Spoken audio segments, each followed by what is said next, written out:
Biologi kelas 12 Pertumbuhan dan Perkembangan dan Metabolisme Sel. Assalamualaikum warahmatullahi wabarakatuh.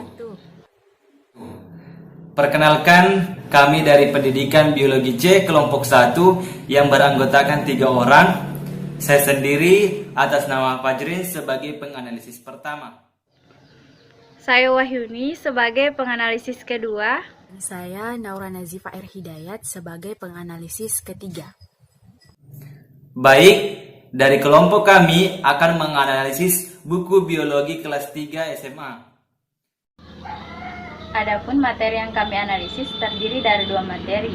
Materi yang pertama adalah pertumbuhan dan perkembangan tumbuhan pada bab 1. Materi yang kedua adalah metabolisme sel. Nah, dalam pembagian materi analisisnya ini, masing-masing dari kami menganalisis materi pada buku pada halaman yang berbeda, di mana untuk saudara Fajrin akan menganalisis materi dari halaman 1 sampai halaman 13, kemudian untuk saudari Uni akan menganalisis materi dari halaman 14 sampai 27, dan untuk saya sendiri akan menganalisis materi dari halaman 28 sampai halaman 40. Nah, untuk lebih lanjutnya, mari kita mendengarkan analisis yang pertama. Assalamualaikum warahmatullahi wabarakatuh. Perkenalkan, nama saya Fajrin. Di sini saya sebagai pemeran pertama untuk menganalisis buku biologi kelas 12. Nah, adapun bagian saya yaitu pada bab 1 tentang pertumbuhan dan perkembangan. Adapun yang saya analisis mengenai 2 hal, yaitu tentang dan tentang. Kemudian kita masuk kepada miskonsepsi. Nah, adapun miskonsepsi yang saya dapatkan pada buku biologi kelas 12 ini dari halaman 1 sampai 13. Di situ ada 5 miskonsepsi yang saya dapatkan pada materi yang pertama, yaitu perkecambahan. Yang kedua, epigeal dan hipogeal. Dan yang ketiga adalah pertumbuhan primer dan sekunder. Dan yang keempat adalah hormon auksin. Dan yang kelima adalah hormon giberelin. Kemudian, permasalahan yang saya dapatkan ada 3 poin. Yang dimana di sini tentang kekurangan gambar, kekurangan materi, serta adanya kata-kata yang sulit dipahami. Baiklah, langsung saja kita masuk pada pembahasan yang pertama, yaitu adalah tentang miskonsepsi. Adapun miskonsepsi yang saya dapatkan yaitu yang pertama tentang materi perkecambahan. Pada buku biologi kelas 12 halaman 3 yang berbunyi tentang perkecambahan adalah peristiwa tumbuhan embrio di dalam biji menjadi tanaman baru. Biji akan berkecambah jika dalam kondisi yang sesuai. Nah, ini termaksud miskonsepsi conceptual misunderstanding. Adapun konsep yang benar didapatkan pada buku anatomi tumbuhan berbiji yang dimana berbunyi tentang biji akan berkecambah setelah mengalami masa yang namanya masa dorman, yang dapat disebabkan oleh berbagai faktor internal seperti embrio masih berbentuk rudimen atau belum masak dari segi fisiologis, kulit biji yang tahan atau adanya penghambat tumbuh. Kemudian kita melangkah ke miskonsepsi yang kedua, yaitu pada materi tentang perkecambahan secara epigeal dan hipogeal.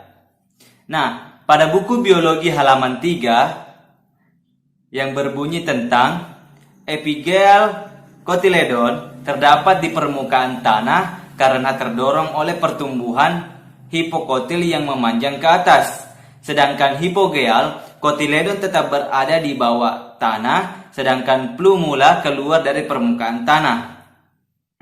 Nah, ini termaksud miskonsepsi conceptual misunderstanding, yang dimana terlalu menyederhanakan konsep. Adapun konsep yang benar didapatkan pada buku anatomi tumbuhan berbiji halaman 262 yang berbunyi tentang baik pada monokotil maupun dikotil, perkecambahan dapat berjenis hipogeal dengan keping atau kedua keping biji yang terbungkus oleh kulit biji, dan tetap berada di bawah permukaan tanah atau visum zea. Pada jenis perkecambahan epigial, keping biji terangkat ke atas permukaan tanah oleh sumbu embrio yang memanjang atau ricinus allium. Kemudian miskonsepsi yang ketiga, materi tentang pertumbuhan primer dan sekunder. Buku biologi kelas 12 halaman 5 terdapat miskonsepsi yang berbunyi tentang pertumbuhan primer merupakan tumbuhan akan membentuk akar, batang, dan daun. Sedangkan pertumbuhan sekunder, xilem dan phloem terdapat pada kambium yang selnya aktif membelah. Kemudian ini termasuk miskonsepsi conceptual misunderstanding. Adapun konsep yang benar yang didapatkan pada buku Campbell halaman 321 sampai 322 yang berbunyi tentang pertumbuhan primer memungkinkan akar-akar menjulur melalui tanah dan tunas meningkatkan paparannya terhadap cahaya. Pertumbuhan primer menghasilkan semua atau hampir semua tumbuh-tumbuhan. Akan tetapi tumbuhan berkayu juga mengalami penambahan lingkaran batang dan akar yang tidak lagi tumbuh memanjang. Sedangkan pertumbuhan sekunder disebabkan oleh aktivitas meristem lateral yang disebut kambium vaskular dan kambium gabus. Silinder-silinder yang terdiri dari sel-sel yang sedang membelah ini membentang di sepanjang akar dan batang. Kambium vaskular menambahkan lapisan jaringan vaskular yang disebut xilem sekunder atau kayu dan phloem sekunder. Kambium gabus menggantikan epidermis dengan periderm yang lebih tebal dan keras. Kemudian kita melangkah ke miskonsepsi yang keempat pada materi tentang hormon auksin. Pada buku biologi kelas 12 halaman 7 berbunyi tentang bengkokan koleoptil yang terjadi akibat terpacunya pemanjangan sel pada sisi yang ditempeli potongan agar yang mengandung auksin.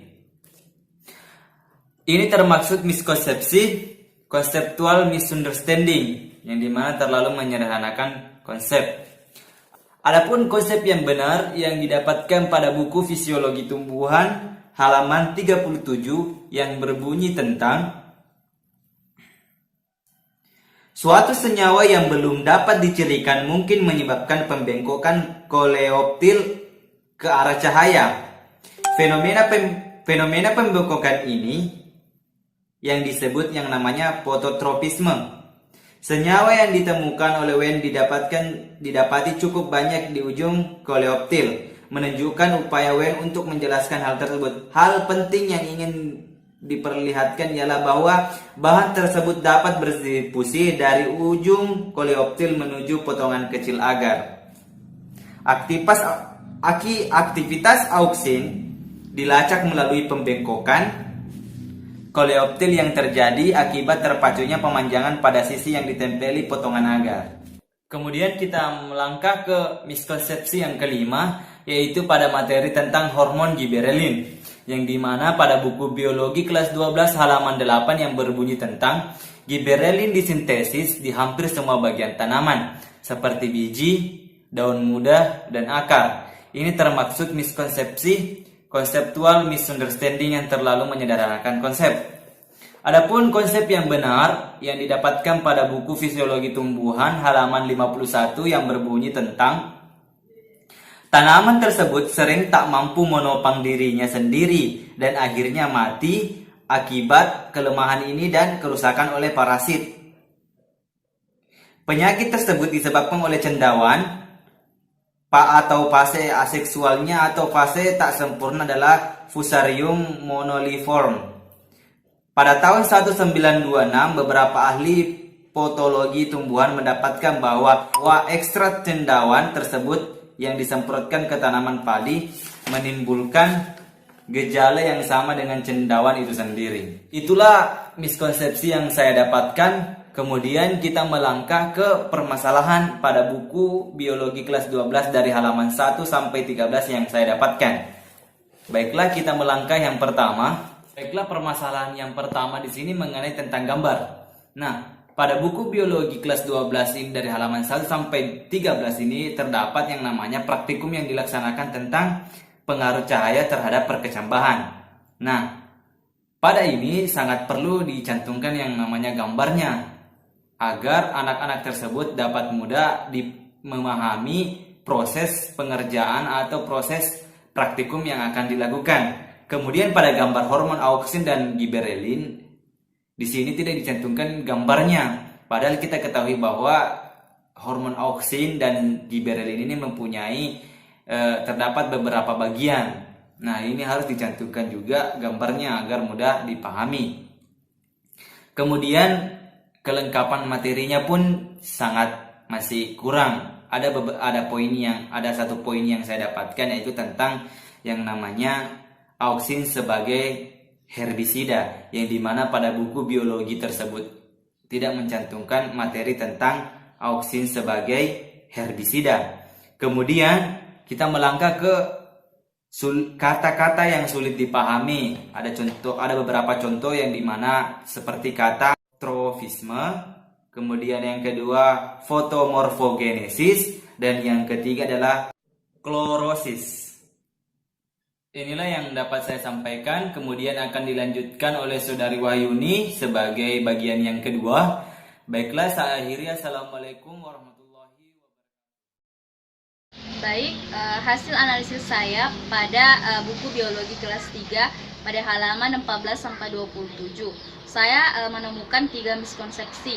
Yang pertama, pada materi metabolisme ditemukan miskonsepsi, yaitu metabolisme merupakan reaksi-reaksi kimia yang terjadi di dalam sel. Kalimat tersebut termasuk dalam miskonsepsi overgeneralization, yaitu terlalu menyederhanakan suatu konsep.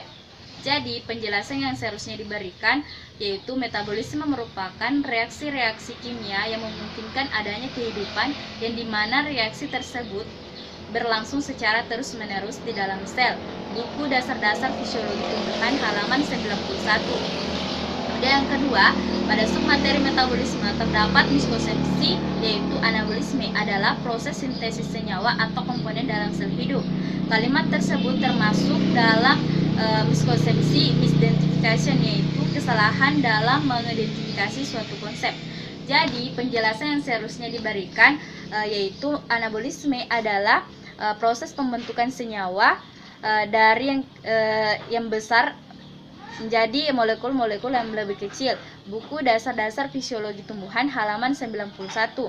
Kemudian ketiga, pada submateri enzim terdapat miskonsepsi, yaitu faktor-faktor yang mempengaruhi aktivitas enzim yang terdiri atas 3 faktor. Yang pertama suhu, pH, dan inhibitor. Kalimat tersebut termasuk dalam miskonsepsi konseptual misunderstanding, yaitu kesalahan pemahaman konsep awal.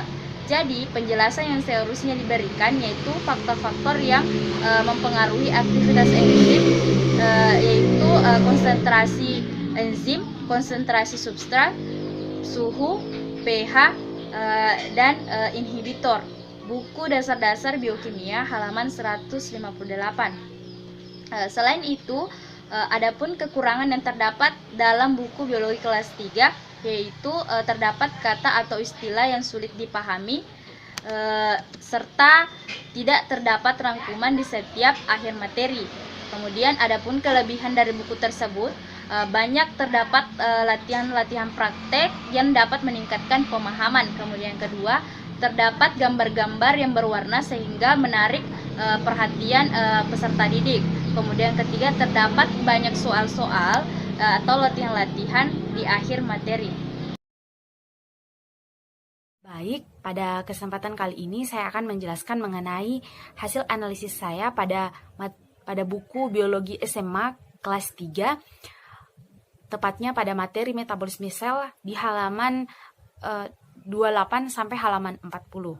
Nah, pada hasil analisis saya ini ada 3 poin yang saya analisis. Yang pertama mengenai penjelasan yang kurang tepat dimasukkan ke dalam buku atau kurang baik dimasukkan ke dalam buku. Yang kedua mengenai gambar yang dicantumkan pada buku. Dan yang ketiga mengenai miskonsepsi yang terdapat pada kalimat di dalam buku. Nah, untuk poin pertama mengenai penjelasan yang kurang tepat dimasukkan ke dalam buku. Yang pertama, penjelasan yang kurang tepat yang saya temukan yaitu pada halaman 28 di paragraf kedua, di mana pada halaman ini terdapat kata androgenik. Nah, kata androgenik ini hanya sebatas satu kata saja, tidak diberikan pengertian mengenai kata androgenik ini, sehingga jika siswa yang istilahnya kurang paham mengenai kata androgenik ini, maka ia tidak akan langsung mengerti mengenai arti dari androgenik ini. Sebaiknya pada kata androgenik ini diberikan penjelasan singkat, misalnya diberikan kata androgenik, kemudian diberikan dalam kurung, lalu penjelasan dari androgenik tersebut. Nah, yang kedua, saya temukan penjelasan yang perlu diperbaiki yaitu pada halaman 29, tepatnya di paragraf 1, di mana pada halaman ini terdapat kalimat yang berbunyi sebagai berikut. Siklus Krebs diawali dengan adanya 2 molekul asam pirufat yang dibentuk pada glikolisis yang meninggalkan sitoplasma masuk ke mitokondria. Nah, menurut saya dari hasil analisis ini, kalimat tersebut bukanlah kalimat yang terstruktur, sehingga siswa yang membaca buku tersebut akan sulit untuk memahami atau kurang mudah dalam memahami. Sebaiknya kalimatnya itu bisa lebih diperbaiki lagi, lebih berstruktur lagi seperti sebagai berikut ya, di mana siklus Krebs merupakan sebuah proses lanjutan dari glikolisis yang terjadi pada mitokondria, di mana prosesnya dimulai dengan pemecahan 2 asam pirufat yang dihasilkan dari glikolisis sebagai berikut. Kemudian penjelasan yang perlu diperbaiki adalah pada halaman 30, di mana pada halaman ini terdapat kata penggunaan kata miskin oksigen. Nah, menurut kami, kata miskin oksigen itu sebaiknya diganti dengan kata kurangnya asupan oksigen. Karena kata miskin oksigen ini seperti kata yang tidak pantas untuk ditampilkan pada buku pembelajaran siswa. Sebaiknya kata miskin diganti dengan kata kurangnya oksigen atau kurangnya asupan oksigen. Kemudian yang keempat, penjelasan yang perlu diperbaiki yaitu penjelasan yang terdapat pada halaman 33 paragraf 2. Pada halaman ini terdapat kalimat sebagai berikut, di mana secara sederhana reaksi fotosintesis melibatkan berbagai enzim. Kemudian bagian bawah kalimat ditampilkan reaksi fotosintesis. Nah, jika dilihat dari reaksi fotosintesis ini tidak terdapat enzim yang dimasukkan. Jadi menurut kami sebaiknya kata ini diganti dengan secara sederhana reaksi fotosintesis sebagai berikut. Tidak perlu melibatkan berbagai enzim karena yang ditampilkan pada proses fotosintesis tidak terdapat enzim yang digunakan. Kemudian penjelasan yang perlu diperbaiki yaitu pada halaman 34, di mana pada halaman 34 ini terdapat kata tumbuhan tinggi. Kata tumbuhan tinggi ini menurut kami sebaiknya diganti dengan kata tumbuhan tingkat tinggi, karena jika siswa yang kurang paham mengenai tumbuhan tinggi, ia akan berpikiran mengenai tumbuhan yang secara fisik terlihat tinggi, bukan mengenai tumbuhan yang tergolong ke dalam tumbuhan tingkat tinggi. Ya, itu saja poin yang perlu diperbaiki mengenai penjelasan yang terdapat di dalam buku. Kemudian masuk ke poin 2 yaitu tampilan gambar pada buku. Nah,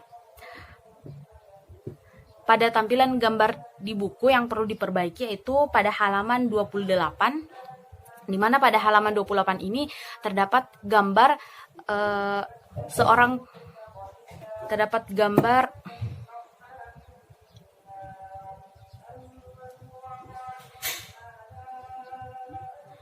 terdapat gambar seorang ilmuwan yang bernama Hans Krebs. Nah, pada gambar ini tidak terdapat penjelasan mengenai siapa ini Hans Krebs, melainkan penjelasannya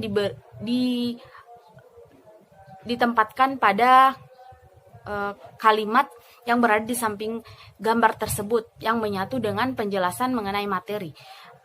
Menurut kami sebaiknya pada gambar ini diberikan penjelasan langsung di bagian bawah gambar, karena terkadang peserta didik lebih paham jika setelah gambar diberikan penjelasan di bawahnya.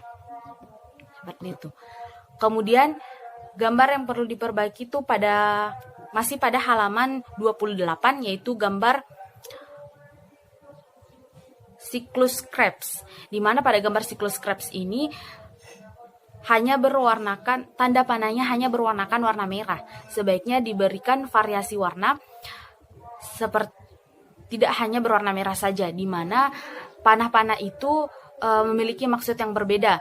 Misalnya ada panah masuk ke dalam sebuah siklus, kemudian ada panah yang merujuk ke siklus. Sebaiknya panah-panah tersebut diberikan warna yang berbeda karena masing-masing panah tersebut memiliki arti yang berbeda pula.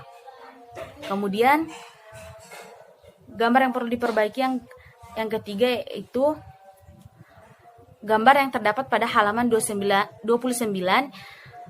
yaitu gambar transfer elektron yang sama dengan gambar sebelumnya, yaitu gambar siklus Krebs, yang harus diberikan variasi warna pada gambar karena panah-panah pada gambar itu memiliki arti yang berbeda namun warnanya sama. Alangkah lebih baiknya jika panah-panah pada reaksi tersebut diberikan warna-warna yang berbeda pula. Kemudian pada halaman 32 dan 35 juga terdapat gambar jalur glikolisis pada halaman 32 dan gambar siklus Kelvin pada halaman 35. Nah, kedua gambar ini juga sama, memiliki reaksi, merupakan gambar reaksi yang hanya terdapat satu warna saja. Alangkah lebih baiknya jika reaksi tersebut diberikan variasi warna agar peserta didik lebih mudah memahami proses reaksi pada glikolisis dan reaksi siklus Kelvin. Kemudian kita masuk ke dalam miskonsepsi. Pada hasil analisis ini yang saya temukan yaitu miskonsepsi overgeneralizations, di mana miskonsepsi overgeneralizations ini merupakan miskonsepsi yang terlalu melebih-lebihkan sesuatu, di mana kalimat yang termasuk ke dalam miskonsepsi ini adalah kalimat yang berada pada halaman 38, yaitu mengenai pengertian dari glikolisis. Pada buku ini pengertian glikolisis adalah glikolisis merupakan pengubahan suatu molekul gula 6C menjadi 2 molekul asam pirufat 3C, 2 molekul NADH dan 2 molekul ATP. Jika dibandingkan dengan pengertian glikolisis yang dipaparkan oleh Sidan Kristianto dalam buku biologi paten, di mana pengertian glikolisis adalah